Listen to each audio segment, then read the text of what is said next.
చేయి చేయి కలుపుదాం, రాజేంద్రనగర్లోని మన అగ్రికల్చర్ యూనివర్సిటీని కాపాడుదాం. విశ్వవిద్యాలయాల స్వతంత్రను కాపాడేందుకు విద్యార్థులు, పౌర ప్రజాస్వామికవాదులు, మేధావులు, జర్నలిస్టులు, లాయర్లు ఉద్యమించాలి. అగ్రికల్చర్ యూనివర్సిటీ భూమిపై ఇటీవల విడుదల చేసిన జీవో నంబర్ 55ను తక్షణం ఉపసంహరించుకునేలా ప్రభుత్వంపై ఒత్తిడి తేవాలి.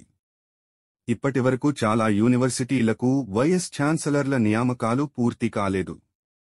యూనివర్సిటీలు అన్నింటిలో రెగ్యులర్ స్టాఫ్ కొరత ఉంది. కాంట్రాక్ట్ అధ్యాపకులు, తాత్కాలిక నియామకాలతో సరైన బోధనా సిబ్బంది లేక బోధన కుంటుపడుతుంది. కాంట్రాక్టు అధ్యాపకులను రెగ్యులర్ చేస్తామన్న ఎన్నికల వాగ్దానం ఎండమావిగా మారింది.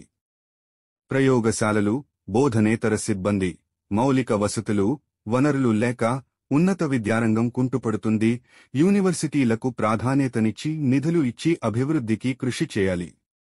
అన్ని వసతులు సమకూర్చి విద్యార్థులను ఉన్నత శ్రేణి విద్యావంతులుగా తీర్చిదిద్దాల్సిన బాధ్యత ప్రభుత్వాలపై ఉన్నది.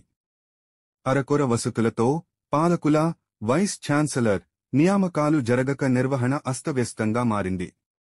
ఇది చాలదన్నట్లు యూనివర్సిటీలకు కేటాయించిన భూములు దురాక్రమణలతో అన్యాక్రాంతమైనవి ఇంకా అవుతనే ఉన్నాయి. యూనివర్సిటీలలో ఉండాల్సిన ప్రశాంత వాతావరణం దెబ్బతింటుంది. ప్రస్తుత హైకోర్టుకు పార్కింగ్ సమస్య ఉన్నది. దీనికి పరిష్కారంగా 100 ఎకరాల అగ్రికల్చర్ యూనివర్సిటీ స్థలాన్ని కొత్త హైకోర్టు నిర్మాణానికి కేటాయిస్తూ జీవో 55 విడుదల చేసింది. ఇదేమిటి అంటే గత ప్రభుత్వమే కేటాయించినదని చెప్పడం విడ్డూరంగా తోస్తున్నది. గత ప్రభుత్వ విధానాలన్నింటినీ వ్యతిరేకిస్తూ ఈ విషయంలో మాత్రం సానుకూలత ప్రకటించడం హాస్యాస్పదంగా ఉంది. తమ భూములను పరిశోధనా కేంద్రంగా ఉపయోగించవలసిన అగ్రికల్చర్ యూనివర్సిటీ పాలక మండలి దీనిని ఎలా ఆమోదిస్తుందన్నది అసలు ప్రశ్న. యూనివర్సిటీ విద్యార్థులు తమ యూనివర్సిటీ భూమిని హైకోర్టు నిర్మాణానికి కేటాయించడంపై నిరసనలు చేస్తున్నారు. ఇది కేవలం ఆ యూనివర్సిటీ విద్యార్థుల సమస్య మాత్రమే కాదు. ఇంకా చెప్పాలంటే ఒక రకంగా యూనివర్సిటీలలో విద్యార్థి సంఘాలు, ఎన్నికలు లేకపోవడం వలన కూడా విద్యార్థుల సమస్యల పరిష్కారం జటిలంగా మారుతున్నాయి. ప్రస్తుత సమస్య ఉన్నత విద్యారంగ భవిష్యత్తుకు సంబంధించినది. విద్యార్థులు రాజకీయాలకు అతీతంగా ఒక్కటై ఉద్యమించి పరిష్కరించుకోవాల్సిన సమస్య, ప్రభుత్వాన్ని నిలదీసి ప్రశ్నించి భూమి అక్రమ కేటాయింపు రద్దుకై ఉద్యమించడం బాధ్యత కూడా.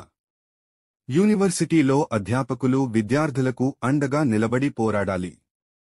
బుద్ధిజీవులు మౌనం వీడి విశ్వవిద్యాలయాల బలోపేతానికి, స్వతంత్రతకు, ఆస్తులు పరిరక్షణకు జరుగుతున్న ఉద్యమంలో భాగస్వాములై కదలడం చారిత్రక కర్తవ్యమని గుర్తించాలి.